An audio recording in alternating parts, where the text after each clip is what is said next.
இந்த உலகை தன் வசம் வைத்து பல ஆயிரம் ஆண்டுகளாக ஆண்டவர்கள் என்ன செய்தார்கள்?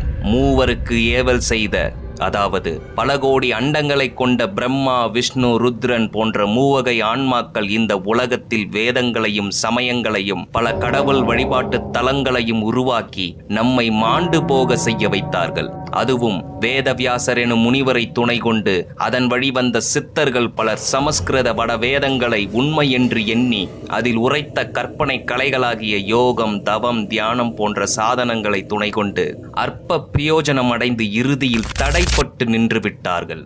இறைவனை உண்மையாகவே அடைய விரும்பிய சில ஆன்மாக்களையும் இது போன்ற சாதனங்களை செய்ய தூண்டி மரணிக்க வைத்து விட்டார்கள். இந்த பேருண்மைகளை முதலில் இந்த உலகிற்கே உரைத்தவர் சிதம்பரம் ராமலிங்கம் எனும் திருவருட்பிரகாச வள்ளலார். சமரச சுத்த சன்மார்க்க சத்திய சங்கம் இனி எல்லா உலகங்களிலும் வழங்கும் இது அருட்பெருஞ்சோதி ஆண்டவர், அதாவது உண்மை கடவுளின் சம்மதம் என்று நமக்கு வெளிப்படுத்தியவர் வள்ளலார். சாதியும் சமயமும் மதமும் பொய்யென ஆதியில் உணர்த்திய அருட்பெருஞ்சோதி என்று கூறிய வள்ளலாரை தற்போது பல அன்பர்கள் முதுகில் குத்த நினைக்கின்றார்கள். ஆம், இது உண்மைதான்.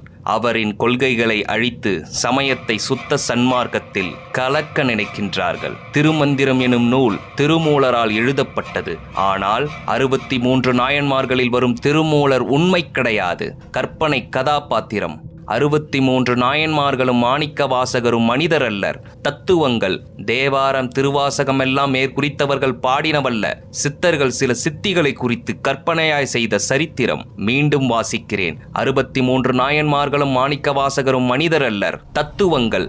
தேவாரம், திருவாசகம் எல்லாம் மேற்குறித்தவர்கள் பாடினவல்ல, சித்தர்கள் சில சித்திகளை குறித்து கற்பனையாய் செய்த சரித்திரம். 63 நாயன்மார்களில் வரும் திருமூலர் போன்ற கற்பனை கதாபாத்திரம் எப்படி திருமந்திரத்தை எழுதியிருக்க முடியும்? அப்படியே எழுதியிருந்தாலும் பல புராணங்களில் வரும் கதாபாத்திரத்தை மேற்கோள் காட்டி பாடியுள்ளது இந்த திருமந்திரம் போன்ற நூல்கள். இதனைதான் வள்ளலார் சாத்திர குப்பை என்று பகிரங்கமாக அறிவித்தார். உண்மையை கூறுவது போல் கூறி நம்மை பாதாள சபக்குழியில் தள்ளிவிடும்.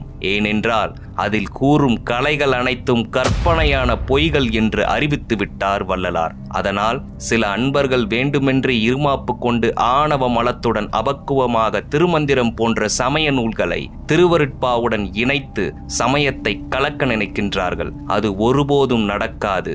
ஏனென்றால் சுத்த சன்மார்க்கம் விளங்குவதற்கு இனி யாதொரு வட்ட தடையும் கிடையாது. இது கடவுள் சம்மதம்.